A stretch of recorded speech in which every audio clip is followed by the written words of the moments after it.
Hey everyone! Okay, I'm just gonna start with a spoiler. This is the episode where we reach the end. I mean, it kind of depends on your definition of the end. It's the end of our Alaska to Mexico trip, but it's certainly not the end to our videos. Before we can make it to the southernmost point of Mexico, we had a lot of miles left to drive and two sort of important days. Valentine's Day and this girl's birthday. Which wasn't a problem, because our next stop was Acapulco. Upon arrival, we set up at another beautiful beachside campsite in the Acapulco trailer park. One of the must-see attractions near Acapulco is Roqueta Island. It offers beaches, good food, and hiking. Before heading to Roqueta, we stopped next door to fuel up for the long taxi ride. I ordered ceviche, which was a little different than I've had in Peru, but still pretty delicious. And I stuck to the staples: meat, beans, and rice. Can't go wrong with that. Next, we decided to take what they call a colectivo into town. Ahora vamos a Isla de la Roqueta. Oh, la Isla de la Roqueta. Sí, sí. Unlike a traditional taxi, it's more like a group taxi, where it goes from one area of town to another area of town, and it may stop to pick up or drop off passengers along the way. It's also much, much cheaper. After the colectivo, we had a short boat ride out to Roqueta Island. We decided to splurge on the full guided tour with a glass-bottomed boat for 100 pesos a person. That comes out to about $5. Unfortunately, this tour was all in very fast Spanish, so I didn't catch a word of it. Se les van a ir echando pequeñas bromas para que no se nos vengan durmiendo. ¿Están de acuerdo, señores? Sobre aviso no hay engaño. Except when the tour guide pointed out a Casa Blanca that was once owned by John Wayne. Me dice mi mamá, dice, ¡hijo! ¿Qué? Salí allá afuera y un pajarito me dijo que estás borracho. I did, however, enjoy viewing the colorful fish through the bottom of the boat. They even jumped in with fish food so we could see them better. We planned to hike to a lighthouse on the island, but first, well, we couldn't pass up the opportunity for cheap food and Mexican beer. Even getting ripped off and paying tourist prices on this island in Acapulco was still pretty cheap for us.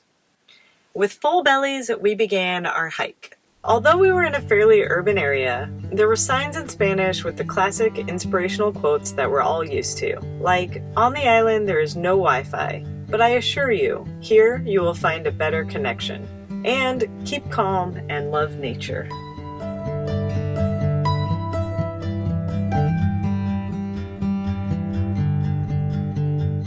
We couldn't make it to the lighthouse because it was behind a locked gate on what looked like a military base, but we still managed to enjoy a brief escape from the bustling city of Acapulco.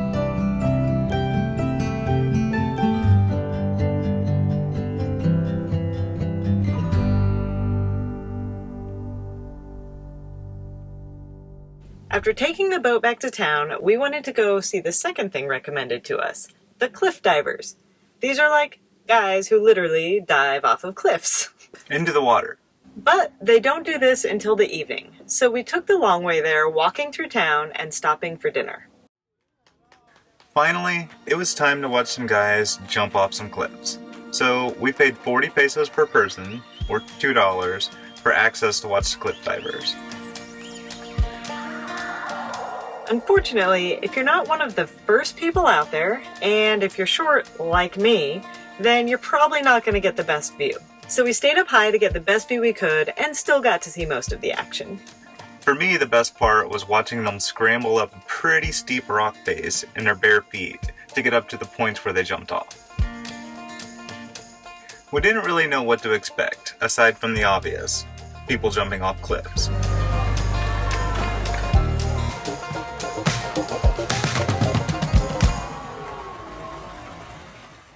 Now last year we spent Valentine's Day in the bottom of the Grand Canyon, and I figured we weren't going to beat that. But the least we could do is go out to dinner. So we hopped in another colectivo and headed to a paella restaurant that Kendrick had picked out. When our small car had 3 adults, 2 small children, and the driver, we just assumed it was full. Until the driver stopped to pick up another passenger, asking me to hop in the front seat on Kendrick's lap. Hey, when in Rome. We arrived at Sirocco and treated ourselves to the fanciest dinner we've had in Mexico.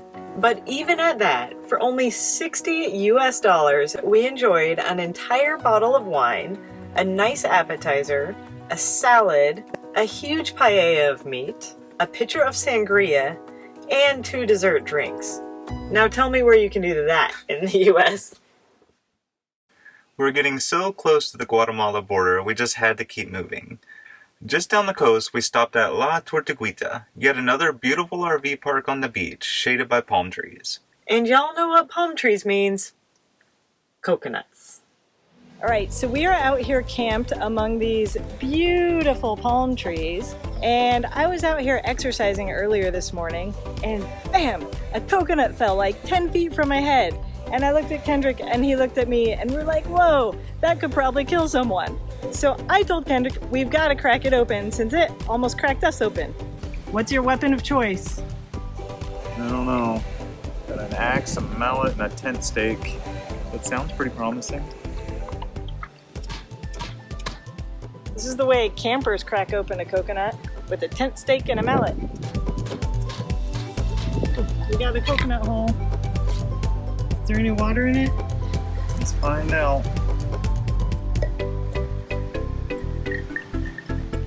Hey, look at that. I think we're experts at this. Kendrick's a coconut genius. Secret is putting a hole on the top for the air to come out. 16 ounces of coconut water just fell from the sky. Do you know what that would cost at Whole Foods? Not only did we drink the coconut water, but a friend we had met earlier had told us we could simply shave the coconut meat, dry it, and fry it up in a pan to make coconut chips. This proved to be somewhat difficult. We have no idea what we're doing with this thing, in case you can't tell. I might not know what I'm doing, but Pondo's here to help. But in the end, I think we both still enjoyed them. Well? Having Mandy's birthday be so close to Valentine's Day is a little bit tricky. Luckily, we're usually in beautiful areas with plenty of things to do. Our next stop, the Centro Turístico La Alejandría RV Park, was right next to Laguna Manialtepec, offering bioluminescence tours, where you get to swim in water with glowing plankton. Like the hardest sentence ever.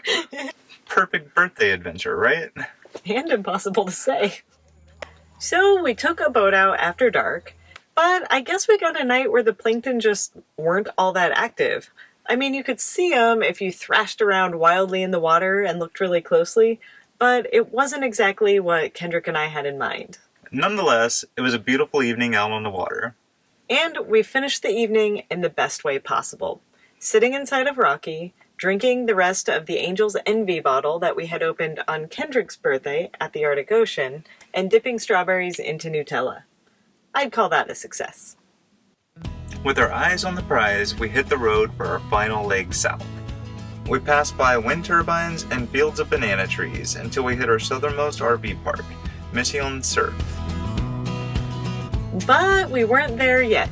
We quickly unhitched the camper and drove the Jeep as far south as we could drive to the little village of El Gancho. The day has arrived. We are driving to the southernmost tip that we can drive to before going into Guatemala. But we still weren't there yet. We still had over 2.5 miles of walking on the beach to officially reach the southernmost point of Mexico. Well, it looks like we have driven as far as we can drive, so time to walk on the beach. Let's see how far we can go.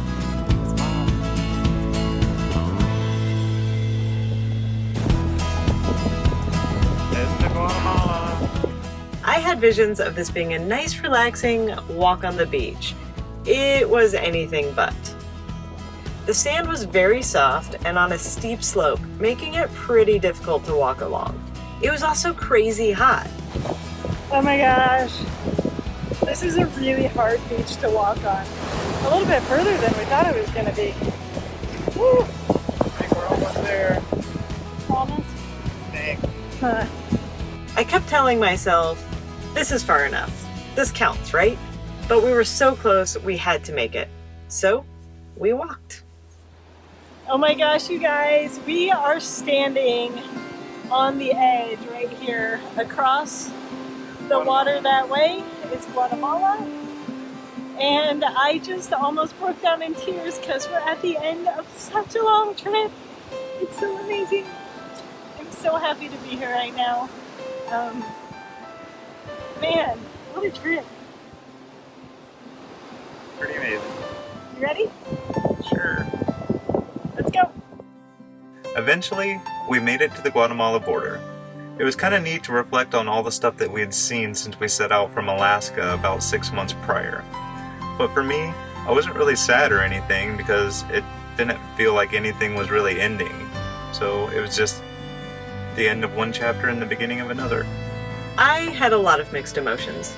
I was sad that we were as far as we were going to go, but happy that we had made it, grateful that we had the opportunity and means to do so, and at peace to be somewhere so unique in the world. After spending a little time there, we were done. So we turned around and headed back north. At the end of most days, or any significant event like this, I like to play a little game some of you may know. Name your highlight, your lowlight, and your grateful. So Kendrick, what is your highlight from our trip from Alaska to Mexico? My highlight was our hike up the 17,160-foot dormant volcano, Itza.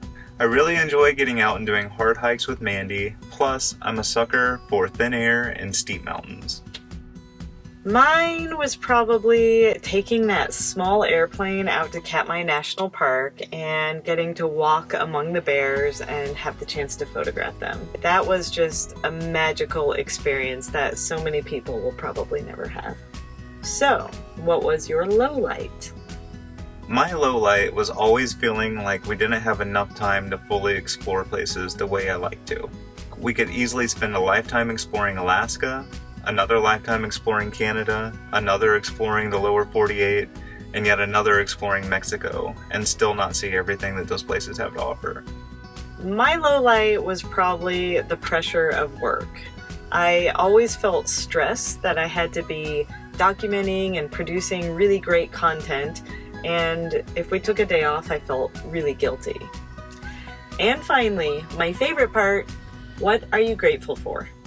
I'm glad we ignored all of the negative messages and unsolicited warnings from people about how dangerous Mexico is.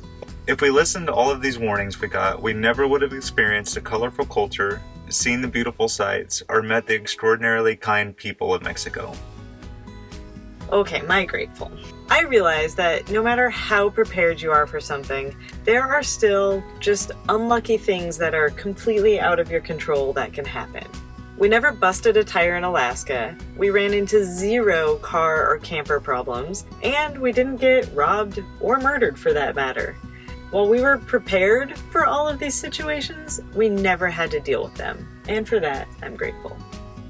This might be the finale of our Alaska to Mexico series, but don't worry, we still have a lot of great videos coming out. So, here's to not being afraid to explore the world around you. Love and light.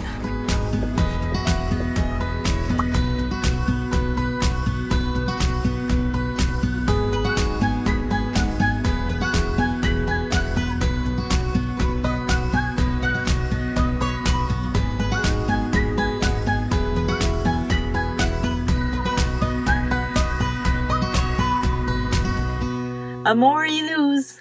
Adios!